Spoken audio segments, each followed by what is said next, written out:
कि राहुल गांधी जी जो तपस्या कर रहे हैं और जिस तरह से सिर्फ ये एक भारत जोड़ो यात्रा नहीं है, ये एक जोश है, जुनून है और एक मिशन पर हैं कि किस तरह से जो हमारी देश की आत्माओं को नफरत से तोड़ दिया इस बीजेपी सरकार ने और ये फासिस्टवादी ताकतों ने, उसको जोड़ने का एक मिशन है।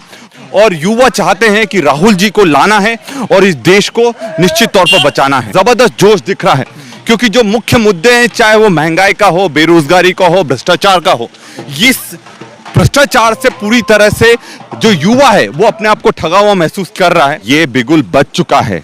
जिस दिन राहुल जी मध्य प्रदेश में आएंगे उसी दिन तय हो जाएगा कि कांग्रेस की सरकार मध्य प्रदेश में बन रही है। एक हमारे साथ मध्य प्रदेश स्टेट यूथ कांग्रेस के प्रेसिडेंट है विक्रांत जी। विक्रांत जी, मध्य प्रदेश से आप आए हैं तो किस तरह का लोगों में ऊर्जा, मोहब्बत, प्यार दिख रहा है राहुल जी के लिए? मध्य प्रदेश में राहुल जी जल्दी पहुंचने वाले हैं 20 तारीख के आसपास और अभी से जबरदस्त उत्साह पूरे मध्य प्रदेश में दिख रहा है क्योंकि सबको दिख रहा है कि राहुल गांधी जी जो तपस्या कर रहे हैं और जिस तरह से सिर्फ ये एक भारत जोड़ो यात्रा नहीं है, ये एक जोश है, जुनून है और एक मिशन पर हैं कि किस तरह से जो हमारी देश की आत्माओं को नफरत से तोड़ दिया इस बीजेपी सरकार ने और ये फासिस्टवादी ताकतों ने, उसको जोड़ने का एक मिशन है।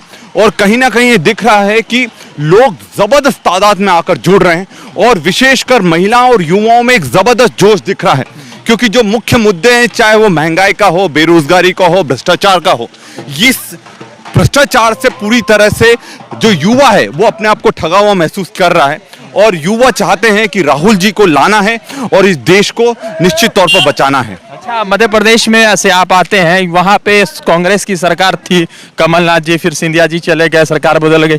कर्नाटका का भी वैसा हाल है, तो आपको क्या लगता है इन तमाम यात्रा के बाद ये जो तमाम चोर दरवाजे जो खुल जाते हैं बाद में, कांग्रेस के कई सारे लोग वफादारी को तोड़ देते हैं, तो वो तमाम चीज़ों रुकेंगी क्या? राहुल जी इन चीज़ों पर नियंत्रण कर पाएंगे बाद में? देखिए, राहुल जी का जो विजन है बहुत बड़ा है और लंबा है। वो सिर्फ एक चुनाव के लिए परिवर्तन नहीं लाना चाहते हैं, वो आने वाली पीढ़ियों के लिए कुछ जबरदस्त करना चाहते हैं। और जिस तरह से ये चुनाव के समय जब कोई विधायक बन जाता है, पार्टी बदल लेता है, इस चीज़ का बिल्कुल पूरी तरह से ध्यान रखा जा रहा है कि हम नया कैडर तैयार करें जो कांग्रेस की विचारधारा रखता हो, क्योंकि सिर्फ पार्टी में वही बचेगा जो कांग्रेस की विचारधारा रखता हो। जो किसी फायदे या नुकसान के हिसाब से कांग्रेस में आता है वो छोड़कर चला जाता है।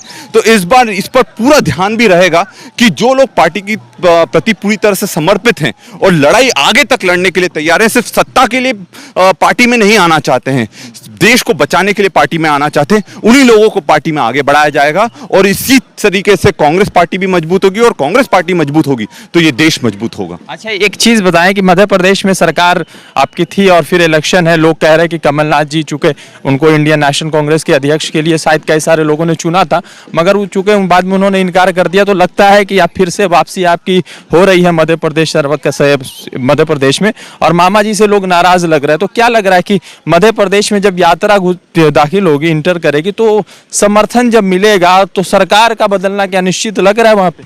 निश्चित तौर पर ये बिगुल बज चुका है। जिस दिन राहुल जी मध्य प्रदेश में आएंगे उसी दिन तय हो जाएगा कि कांग्रेस की सरकार मध्य प्रदेश में बन रही है।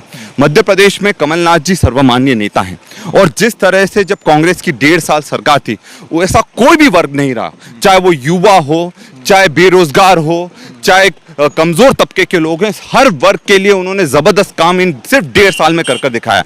लोगों के जहन में उनकी साफ छवि है और जिस तरह से इस ताकत से इस उम्र में भी वो काम करते हैं, किसी भी युवा को पीछे छोड़ने का दम रखते हैं और उनके नेतृत्व में और राहुल जी के मार्गदर्शन में जबरदस्त क्रांति मध्य प्रदेश में आएगी और 2023 में कांग्रेस की सरकार निश्चित तौर पर मध्य प्रदेश में बनेगी। राहुल जी युवाओं का बहुत ख्याल रखते हैं। जो यूथ कांग्रेस में 2012-13 के बीच में टैलेंट हट चला था, तो बहुत सारे गरीब तबके के लोग, मजदूर के बेटे जो है ये कांग्रेस में आए थे और आज कहीं ना कहीं ठीक ठाक पोजीशन पर है। तो क्या राहुल जी ये जो ख्याल रख रहे हैं, तो सरकार अगर 2024 में बनती है कांग्रेस की, तो इन युवाओं को मंत्रिमंडल में शामिल करने का काम किया जाएगा? निश्चित तौर पर सबसे बड़ा उदाहरण मैं देना चाहूँगा कि जब मध्य प्रदेश में 1.5 साल कांग्रेस की सरकार बनी थी, सिंधिया डिप्टी थे, जब सिंधिया जी किसी पद पर नहीं थे, पर यह था कि कोशिश करी गई थी कि ज़्यादा से ज़्यादा युवाओं को हम कैबिनेट में लेकर आएं। और आप देखोगे जो कैबिनेट थी उस समय मध्य प्रदेश की सारे नए युवाओं की थी। डायरेक्टली उनको मिनिस्टर ना बनाते हुए डायरेक्ट कैबिनेट मिनिस्टर का दर्जा दिया गया था। तो मध्य प्रदेश में एक जबरदस्त युवा फौज तैयार करी है राहुल गांधी जी के विजन के साथ में, कमलनाथ जी के दृढ़ निश्चय के साथ में, और हमें पूरा भरोसा है कि आने वाला कल युवाओं के लिए बहुत ही जबरदस्त होने वाला है। तो लगातार जिस तरह से यात्रा बढ़ रही है, लगातार यूथ कांग्रेस के जनरल सेक्रेटरी से बात हुई, मध्य प्रदेश यूथ कांग्रेस के प्रेसिडेंट से बात हुई, तो लगातार यात्रा में ऊर्जा दिख रही है, लोग भीड़ रहा है, लाखों का समर्थन कर्नाटक में दिख रहा है। अब देखते हैं कि यात्रा आगे की तरफ बढ़ते हुए जब महाराष्ट्र में उद्धव ठाकरे जी इस यात्रा का स्वागत करेंगे, शरद पवार जी करेंगे, तो कहीं ना कहीं विपक्षी संगठन के ऊपर कई सारे सवाल खड़े होंगे और 2024 से पहले शायद अब बदलाव के लिए एक नई कोशिश कांग्रेस की तरफ से जरूर की जा रही है। रजा अंसारी की रिपोर्ट, द इंडियन खबर के लिए। द इंडियन खबर, सच आपके सामने।